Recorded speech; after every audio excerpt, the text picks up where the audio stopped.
Di antara nikmat yang terbesar yang patut kita syukuri setiap harinya adalah nikmat berada di atas keimanan kepada Allah Subhanahu wa taala. Nikmat diberikan kemudahan oleh Allah Subhanahu wa taala untuk beribadah kepadanya.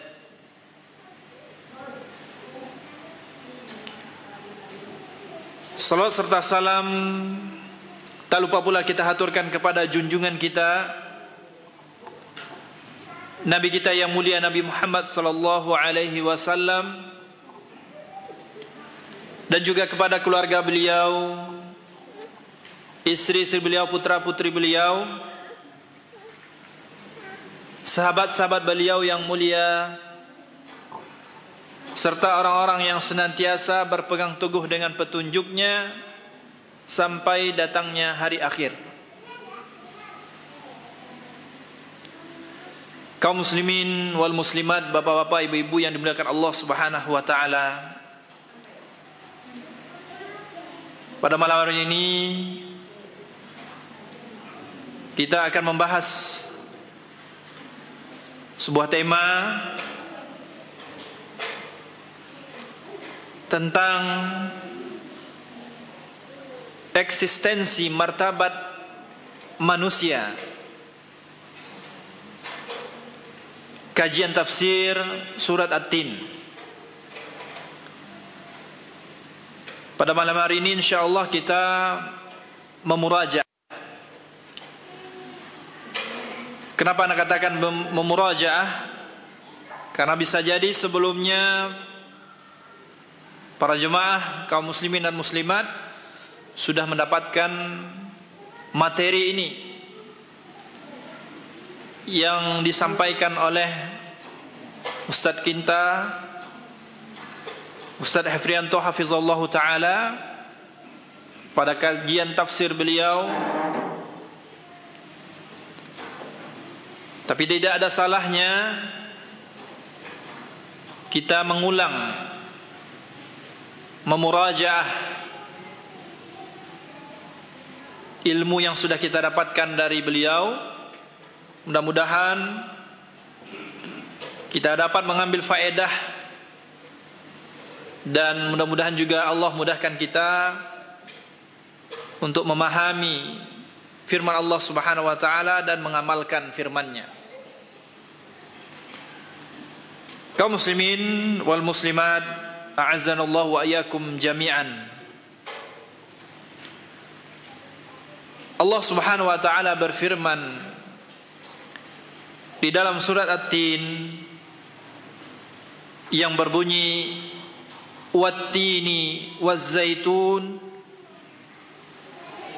wa turi sinin wa hadzal baladil amin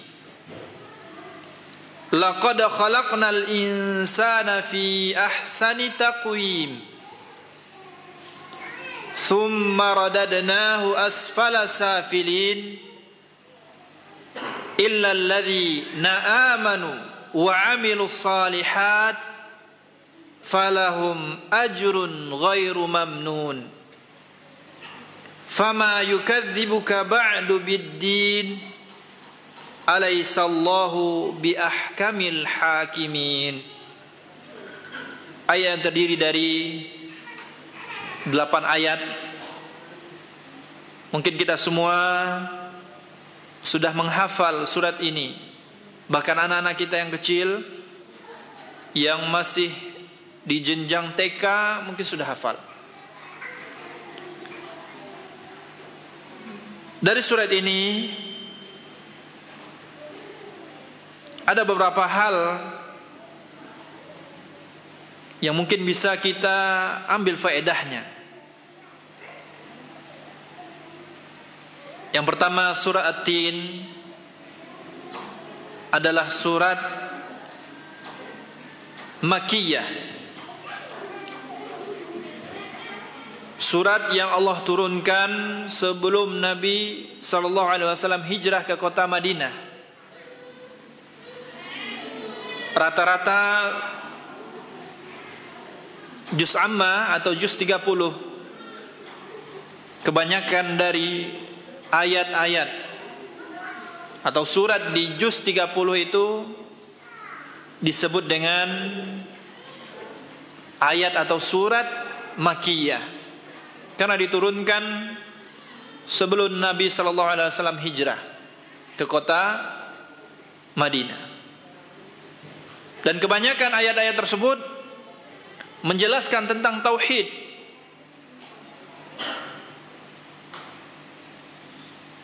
Karena dakwah Nabi SAW selama di kota Mekah semuanya urgensinya kepada tauhid. Bagaimana Nabi SAW mengenalkan tauhid ini kepada kaumnya.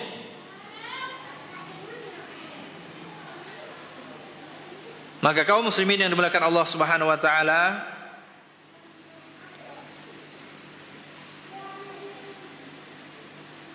mudah-mudahan dengan kita mengkaji surat ini, Allah berikan kepada kita faedah yang banyak sehingga kita bertambah keimanan kita kepada Allah Subhanahu wa taala. Allah berfirman dalam surah At-Tin tadi, kenapa disebut dengan surat At-Tin? Apa yang dimaksud dengan tin? Mungkin yang kita dengar dan kita ketahui bahwasanya tin adalah nama buah. Buah tin. Dikatakan oleh mufassir,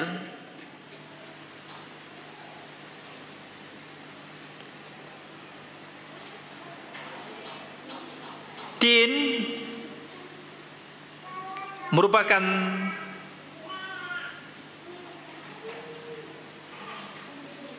menandakan atau mengalamatkan kepada suatu daerah di kota Syam, yang mana kota tersebut banyak pohon tinnya.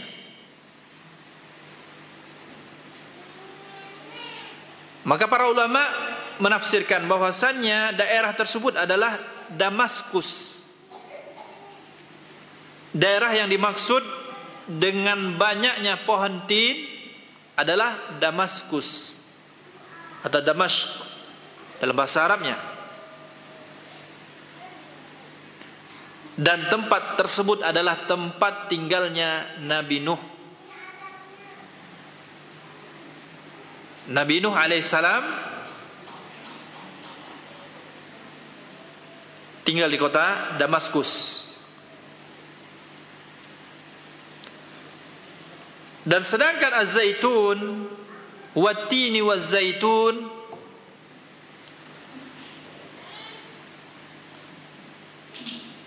yang dimaksud dengan az-zaitun di sini adalah tumbuh buah zaitun.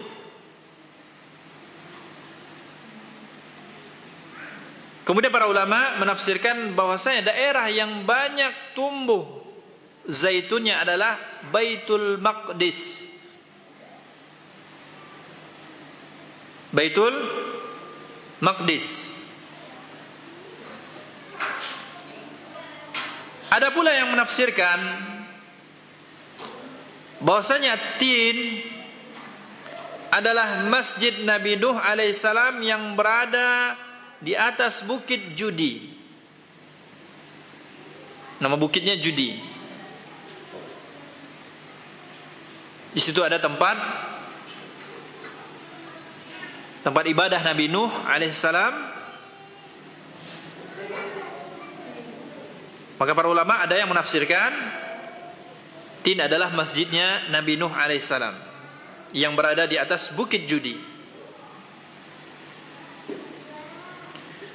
Adapun menurut Mujahid, seorang ahli tafsir, bahwasanya tin di ayat ini adalah buah tin. Tin di ayat ini maksudnya adalah buah tin. Sedangkan zaitun adalah buah yang biasa diperas oleh orang-orang Arab dan diambil minyaknya.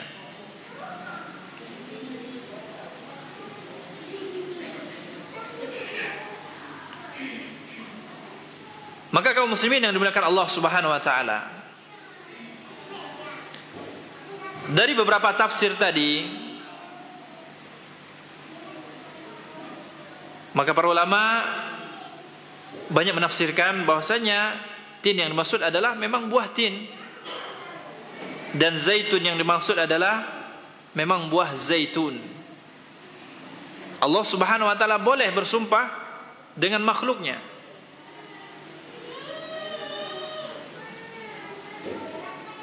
Kemudian Allah Subhanahu wa taala berfirman dalam ayat yang berikutnya, wa turi sinin. Maksudnya di sini adalah Bukit Sinai, yaitu tempat Nabi Musa alaihi salam menerima wahyu dari Allah Subhanahu wa taala. Nabi Musa alaihi salam menerima wahyu dari Allah Subhanahu wa taala ketika beliau berada di Bukit Sinai.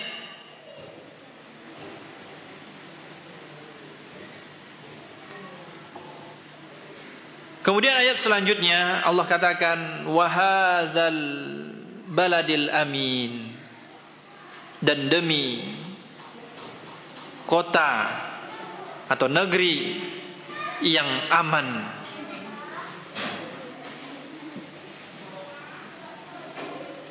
Apa maksud dari atau manakah negeri yang aman yang dikatakan oleh Allah Subhanahu wa taala di dalam ayat yang ketiga ini dalam surat At-Tin?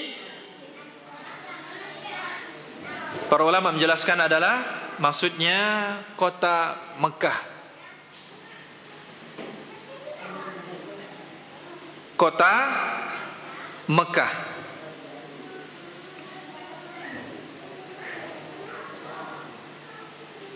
Sebagaimana yang dikatakan oleh Ibnu Abbas dan Mujahid serta Ikrimah dan Al-Hasan, Ibrahim An-Nakhai, Ibnu Zaid dan Ka'ab Al-Ahbar. Para ulama ini adalah ulama ahli tafsir, menjelaskan bahwasannya kota Mekah adalah kota yang aman, karena di kota Mekah adalah dilarang seseorang berperang, karena kota haram.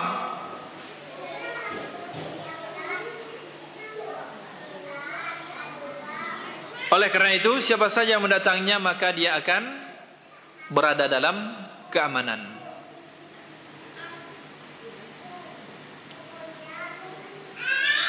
Bahkan ketika Dajjal turun, kota yang tidak bisa dimasuki oleh Dajjal adalah kota Mekah, karena kota tersebut Allah Subhanahu wa taala yang jaga. Allah yang jaga keamanan kota tersebut.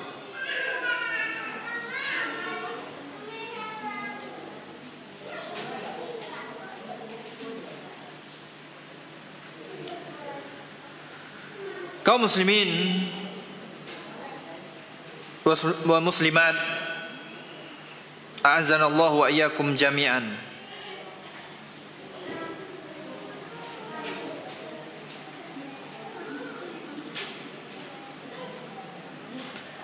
Kemudian sebagian ulama berkata, yang menafsirkan bahwasanya tadi At-Tin, dimaksud At-Tin di sini adalah kota yang banyak buah tinnya, yaitu Damaskus, Kemudian Zaitun adalah kota, yang maksud Zaitun adalah kota yang juga banyak ditumbuhi oleh buah zaitun, adalah Baitul Maqdis. Kemudian Allah juga bersumpah dengan kota yang aman, yaitu Mekah. Maka para ulama mengatakan tempat yang tiga ini, Damaskus, Baitul Maqdis, kemudian Mekah,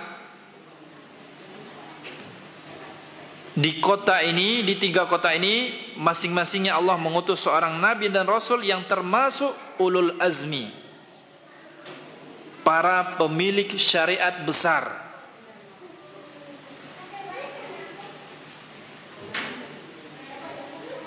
Nabi Musa, Nabi Nuh tadi, Nabi Nuh, Nabi Musa, dan Nabi kita Nabi Muhammad sallallahu alaihi wasallam.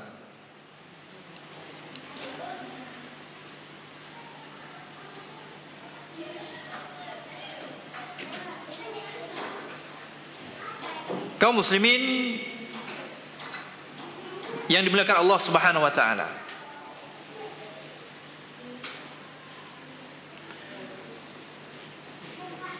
Baitul Maqdis di mana terdapat banyak pohon tin dan zaitun,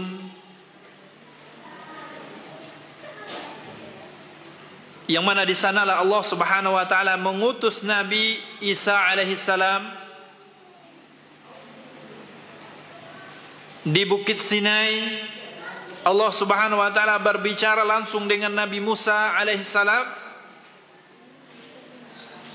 dan mengangkatnya sebagai rasul. Dan di kota Mekah, di kota yang aman, Allah mengutus Nabi Muhammad sallallahu alaihi wasallam.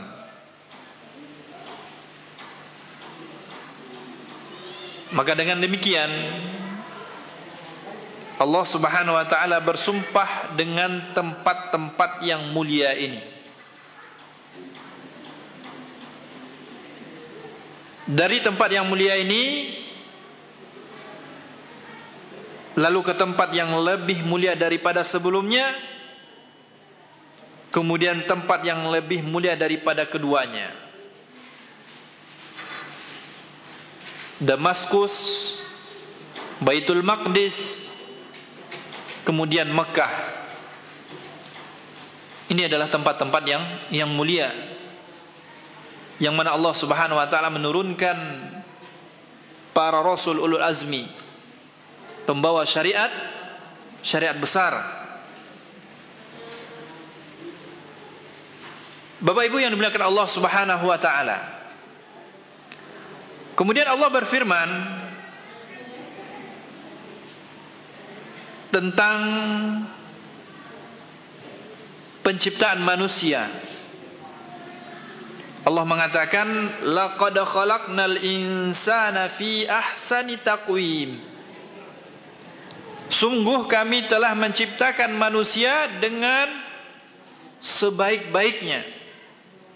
Ahsani taqwim, dengan sebaik-baik ciptaan. Jadi Allah Subhanahu wa taala menciptakan manusia dengan rupa dan bentuk yang sebaik-baiknya, dan perawakan yang sempurna, dan beranggota badan yang indah.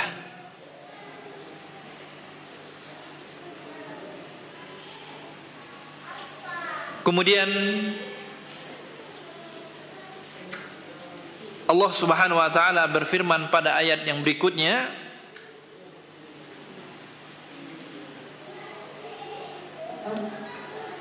kata Allah Subhanahu wa taala, "Tsumma radadnahu asfala safilin." Kemudian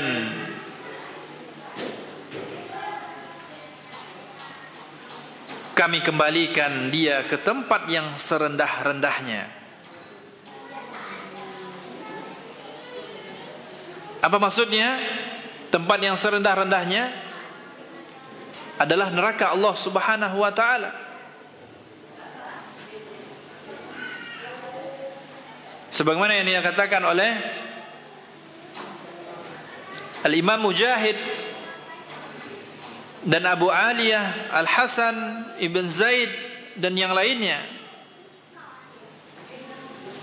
Maksud ayat ini adalah setelah penciptaan yang bagus dan penampilan yang indah, lalu tempat kembali mereka ke neraka jika mereka tidak taat kepada Allah Subhanahu wa taala dan mengikuti Rasulnya. Jadi Allah tegaskan di sini bahwasanya penciptaan manusia adalah sungguh sangat sempurna, sebaik-baik ciptaan yang Allah ciptakan. Nah, apabila yang sebaik-baik ciptaan ini tidak taat kepada Allah Subhanahu wa taala, maka Allah jatuhkan, Allah tempatkan mereka ke tempat yang paling hina.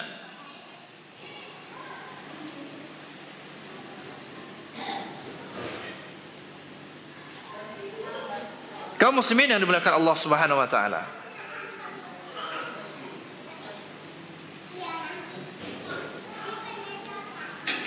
kemudian Ibnu Abbas radhiyallahu anhuma berkata,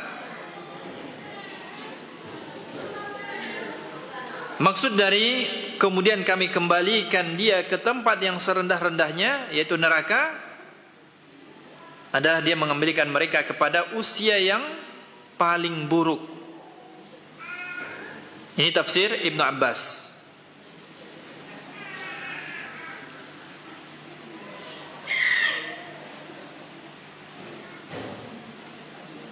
Kemudian juga Abu Bakar Al-Jazairi berpendapat yang serupa. Ia berkata, yakni kembali kepada usia yang paling buruk sehingga dia pikun dan keadaannya menjadi tidak tahu lagi yang sebelumnya tahu.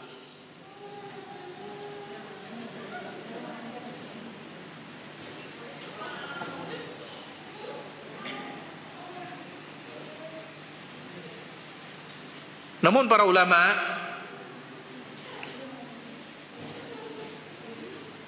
kebanyakan menafsirkan bahwasannya maksud dari firman Allah Subhanahu wa taala tadi dan dikembalikan ke tempat yang serendah-rendahnya adalah ke neraka. Karena sebelumnya Allah Subhanahu wa taala telah menciptakan manusia tadi dengan keadaan yang sempurna. Tapi kalau mereka tidak mau taat kepada Allah, tidak mau patuh kepada Allah Subhanahu wa taala, maka Allah tempatkan dia ke tempat yang paling buruk, yaitu neraka.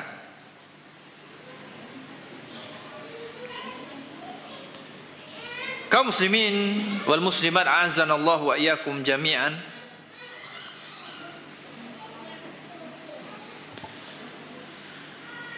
Kemudian Allah Subhanahu wa taala berfirman dalam ayat berikutnya, Allah mengatakan, illal ladzina amanu wa 'amilus shalihat falahum ajrun ghairu mamnun. Setelah Allah katakan tadi, kemudian kami kembalikan mereka ke tempat yang paling rendah. Apabila manusia itu tidak taat, kemudian Allah kecualikan pada ayat berikutnya, kecuali orang-orang yang beriman dan beramal saleh. Orang-orang yang beriman dan beramal saleh, falahum ajrun ghairu mamnun. Allah akan berikan kepadanya pahala yang sebanyak-banyaknya.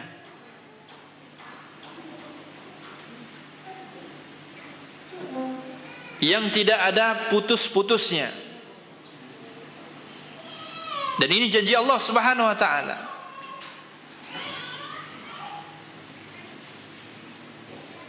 Kaum muslimin wal muslimat azanallahu wa iyyakum jami'an.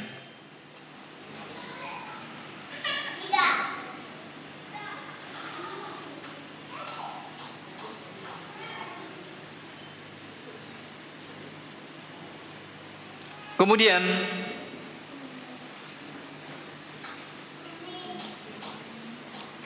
Allah Subhanahu wa taala berfirman pada ayat yang berikutnya,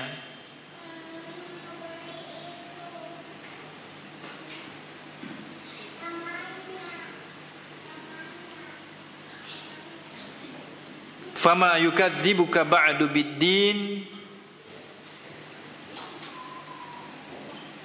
Maka apa yang menjawabkan kamu mendustakan hari pembalasan setelah adanya keterangan-keterangan? Ini tauhid.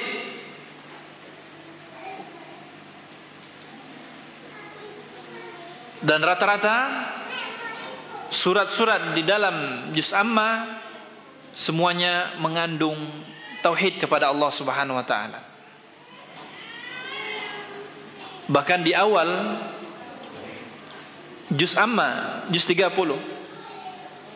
dari surat An-Naba, Allah sudah tegaskan, amma yatasaalun, tentang apa mereka saling bertanya-tanya, anin naba'il azim, tentang berita yang besar, alladzi hum fihi mukhtalifun, yang mana mereka saling berselisih karena mereka tidak yakin adanya hari pembalasan. Mereka tidak yakin setelah mati mereka akan dibangkitkan dan diminta pertanggungjawabannya. Maka di sini juga Allah tegaskan, fama yukadzibuka ba'du biddin. Maka apa yang menyebabkan kamu mendustakan hari pembalasan?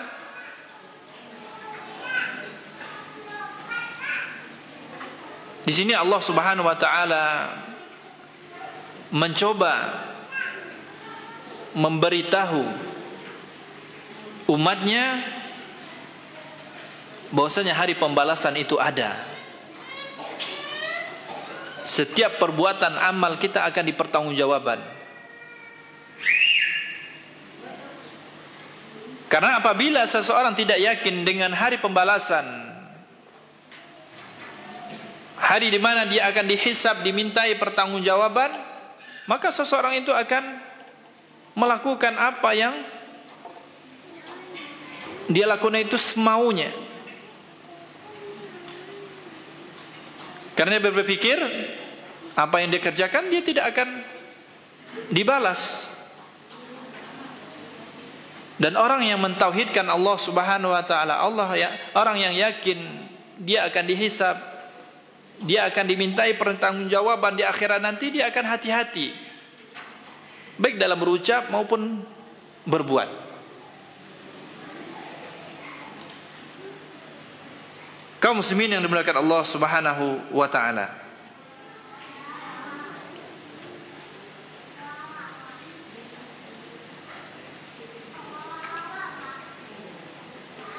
kemudian di sini para ulama menjelaskan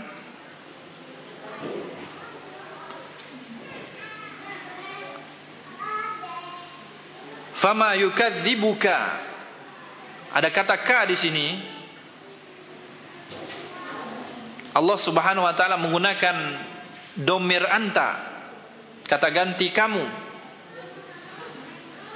Kalau kita belajar bahasa Arab, kamu itu satu orang.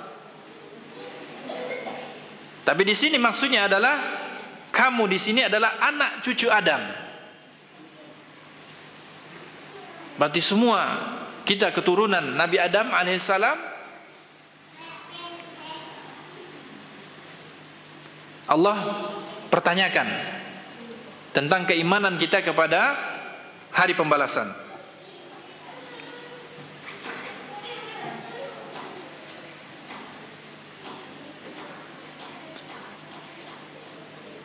Kemudian Allah Subhanahu wa taala di dalam ayat ini Kenapa orang-orang musyrikin mereka mengingkari ayat Allah Subhanahu wa taala tentang dia akan dikembalikan, akan dihisab amalannya, akan dibangkitkan? Karena mereka tidak yakin. Secara logika mereka beranggapan orang yang sudah menjadi tulang belulang, sudah mati, itu tidak akan bisa dikembalikan lagi. Itu menurut akal mereka. Tapi Allah Subhanahu wa taala sangat mudah bagi Allah Subhanahu wa taala untuk mengembalikan manusia yang tadinya ada kemudian mati menjadi tulang belulang. Sangat mudah bagi Allah Subhanahu wa taala untuk membangkitkan kembali. Sedangkan yang tidak ada sebelumnya bisa Allah jadikan ada. Bahkan alam semesta ini yang penciptaannya luar biasa, sangat mudah bagi Allah Subhanahu wa taala, apalagi mengembalikan manusia yang sebelumnya sudah diciptakan kemudian dihidupkan kembali atau dikembalikan ke wujudnya semula. Kaum muslimin wal muslimat a'azzanallahu wa iyyakum jami'an. Sirut tafasir, beliau berpendapat bahwa isi sumpah Allah Subhanahu wa taala di ayat atau di surah At-Tin ini, wat-tini waz-zaitun wa turi sinin wa hadzal baladil amin, kata Abu Bakar Al-Jazairi, ini mengandung bukti kekuasaan, mengandung ilmu dan rahmatnya, di mana hal ini menghendaki untuk beriman kepada Allah Subhanahu wa taala, mentauhidkan Allah Subhanahu wa taala dan beriman kepada hari pertemuan kepadanya, itu Yaumul Mahsyar. Dan inilah yang diingkari oleh penduduk Mekah ketika itu. Mereka mengingkari adanya hari kebangkitan. Kaum muslimin yang dimuliakan Allah Subhanahu wa taala. Bismillah. Wassalatu wassalamu ala Rasulillah wa ala alihi wa ashabihi wa mawala. Kaum muslimin wal muslimat, a'azzanallahu wa iyyakum jami'an. Keadaan manusia yang diciptakan dengan bentuk rupa yang sebaik-baiknya, ini adalah menunjukkan kekuasaan Allah Subhanahu wa taala dan ilmu Allah Subhanahu wa taala, dan bahwa Allah Subhanahu wa taala mampu untuk membangkitkan manusia setelah matinya. Allah mampu menciptakan manusia dengan sebaik-baiknya, bahkan mudah bagi Allah Subhanahu wa taala untuk mengembalikan benda atau membangkitkan manusia yang sudah mati tadi.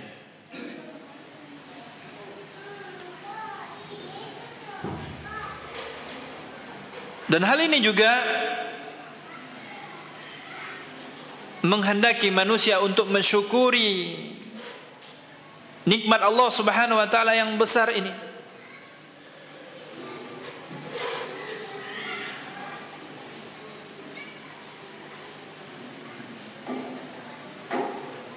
Dan meskipun begitu banyak manusia yang tidak mensyukuri nikmat Allah Subhanahu wa taala, dia tidak beriman kepada Allah Subhanahu wa taala, tidak mau mengikuti Rasulullah sallallahu alaihi wasallam, tidak mentauhidkan Allah Subhanahu wa taala dan tidak beriman kepada hari kebangkitan, maka Allah Subhanahu wa taala akan mengembalikan mereka ke tempat yang paling rendah. Bapak Ibu yang dimuliakan Allah Subhanahu wa taala, Kita perlu tahu bahwasanya Allah Subhanahu wa taala menciptakan manusia, kemudian Allah berikan kemuliaan manusia di atas makhluk yang lain.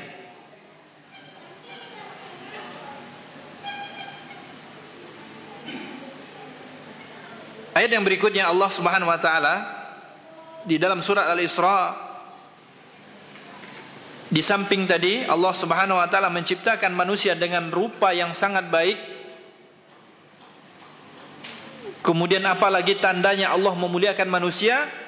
Dalam surat Al-Isra ayat 70 Allah katakan, "Walaqad karramna bani Adam wa hamalnahum fil barri wal bahr wa razaqnahum minat thayyibat wa faddalnahum ala katsirin mimma khalaqna tafdila."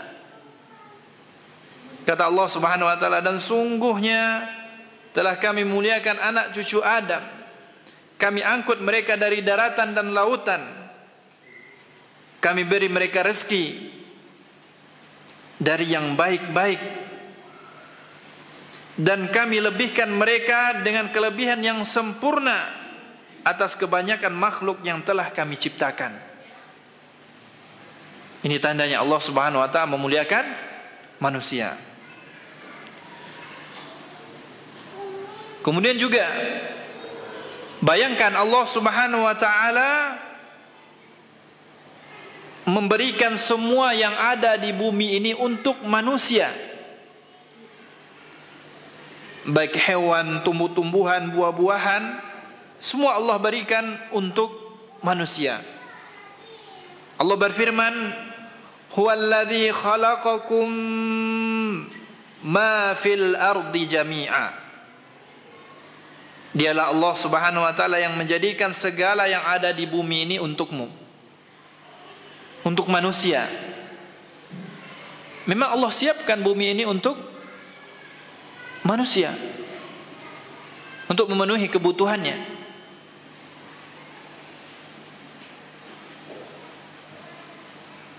Kemudian Bapak Ibu yang dimuliakan Allah Subhanahu wa taala, nikmat-nikmat Allah Subhanahu wa taala terus mengalir kepada kita sebagai hambanya manusia, siang dan malam, di setiap waktu dan di setiap saat, dari kita mulai lahir sampai kita meninggalkan dunia ini.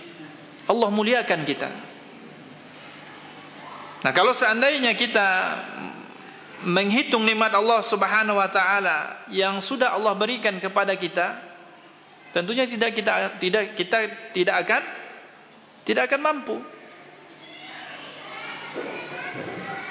Dan Allah sudah tegaskan, "Wa in ta'uddu ni'matallahi la tuhsuha.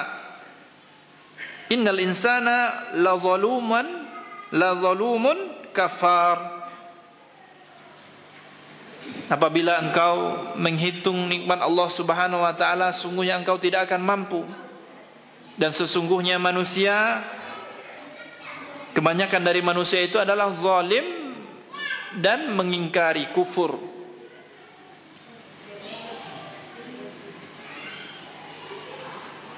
Kemudian belum lagi nikmat hidayah yang Allah turunkan agar manusia tidak tersesat, dan Allah pilih orang-orang yang Allah kehendaki. Nikmat hidayah tidak semua Allah berikan. Tidak semua Allah berikan kepada umatnya yang sadar untuk kewajibannya, melaksanakan kewajibannya. Allah berikan hidayah untuk dia mudah menjalankan ketaatan kepada Allah Subhanahu wa taala. Tidak semua Allah berikan. Allah pilih orang-orangnya.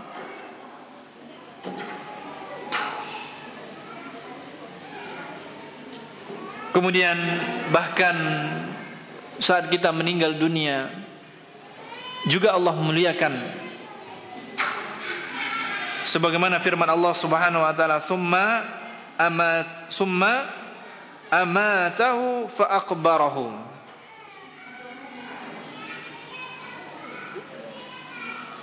kemudian dia mematikannya dan memasukkannya ke dalam kubur.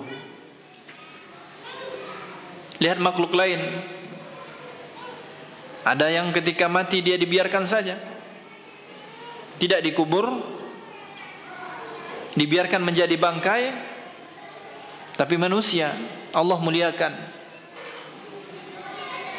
Allah kubur.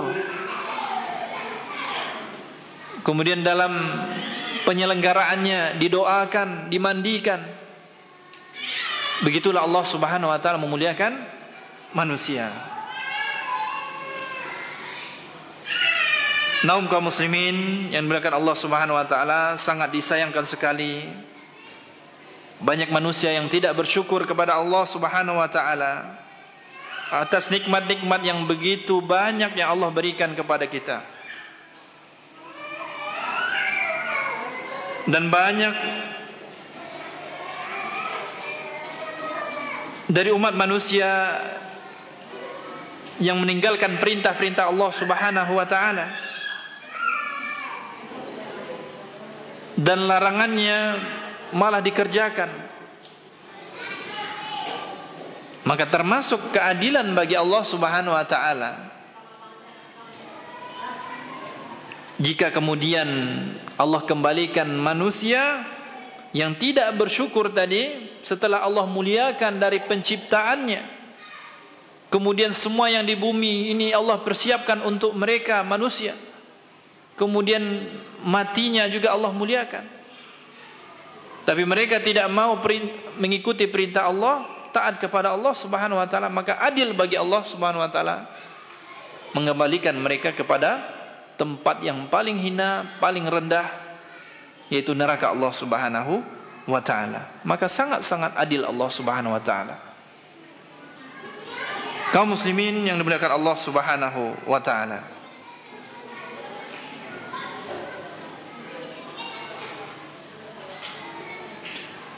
kemudian kesimpulan yang dapat kita ambil dari surat At-Tin ini, Bapak Ibu yang dimuliakan Allah Subhanahu wa taala, yang pertama adalah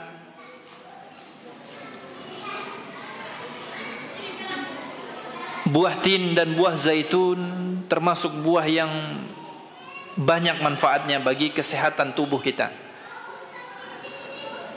Maka dianjurkan untuk menanam dua jenis buah ini atau dua jenis pohon ini, tin dan zaitun. Kemudian yang kedua, keutamaan negeri Syam. Ya, negeri Syam di sini termasuk ya Suriah, Yordania, Palestina dan Lebanon. Dan juga kota Mekah.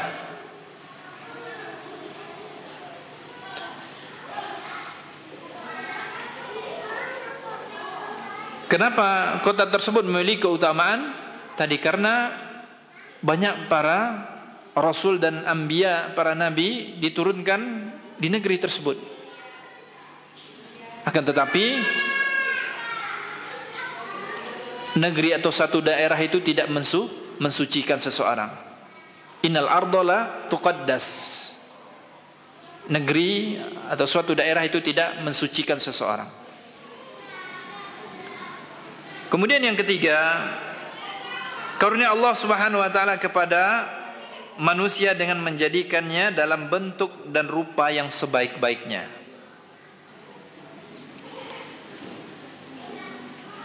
Kemudian yang keempat, karunia Allah Subhanahu wa taala kepada seorang muslim,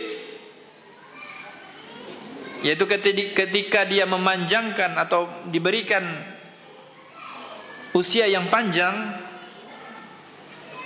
lalu dia menjadi tua dan pikun, maka amalnya yang biasa dia kerjakan di masa mudanya tetap dicatat oleh Allah Subhanahu wa taala. Ini keutamaan ya, di antara karunia Allah Subhanahu wa taala, kasih sayang Allah Subhanahu wa taala kepada orang-orang yang beriman. Orang-orang yang beriman, orang yang saleh, ketika mudanya dia beramal saleh, berbuat baik, Namun ketika tua dia mulai pikun, mulai tidak tahu, maka amalannya ketika muda tadi tetap Allah berikan ganjaran pahala. Sebagaimana sabda Rasulullah sallallahu alaihi wasallam, "Idza maradal 'abdu aw safara kutiba lahu mithlu ma kana ya'malu muqiman sahihan." Kata Nabi sallallahu alaihi wasallam, apabila seorang hamba sakit atau bersafar, maka akan dicatat amal yang biasa dia kerjakan ketika mukim atau ketika dia sehat. Jadi Bapak Ibu yang dimuliakan Allah Subhanahu wa taala, kalau ada amalan kita yang rutin kita kerjakan, entah itu salat sunnah kita, entah itu wudu kita jaga, kemudian kita sakit, enggak bisa kita berwudu atau enggak bisa kita salat sunnah, tetap Allah berikan ganjaran pahala. Karena kita rutinkan tadi salat sunnah, berwudu, menjaga wudu, atau membaca Al-Quran, ini akan tetap Allah berikan pahala. Nah, ini karunia Allah Subhanahu wa taala kepada hamba-hambanya. Kemudian kaum muslimin yang dimuliakan Allah Subhanahu wa taala, martabat manusia, kemuliaan manusia akan tetap eksis ketika mereka beriman dan beramal saleh atau bertakwa. Ketika seorang manusia bertakwa, maka martabatnya, kemuliaan itu tetap eksis. Tapi apabila dia melanggar larangan Allah, tidak taat kepada Allah Subhanahu wa taala, meninggalkan perintah-perintah Allah Subhanahu wa taala, maka dia akan Allah hinakan. Bahkan bisa jadi Allah tempatkan dia di tempat yang paling rendah, yaitu neraka. Maka demikian kaum muslimin yang dimuliakan Allah Subhanahu wa taala, Bapak Ibu yang dimuliakan Allah, tentang kesimpulan kita dari kajian surat At-Tin ini. Mudah-mudahan bermanfaat. Semoga Allah Subhanahu wa taala memberikan keistiqomahan kepada kita untuk senantiasa berbuat baik, melakukan amalan saleh, sehingga apabila kita tidak sempat melakukan kebaikan tadi, melakukan amalan saleh tadi karena safar kita atau karena kita sakit, tapi Allah Subhanahu wa taala tetap akan berikan pahala kepada kita. Wallahu taala alam bissawab. Mudah-mudahan bermanfaat. Semoga Allah berikan kita keistiqomahan. Wabillahi taufiq wal hidayah. Wassalamualaikum warahmatullahi wabarakatuh.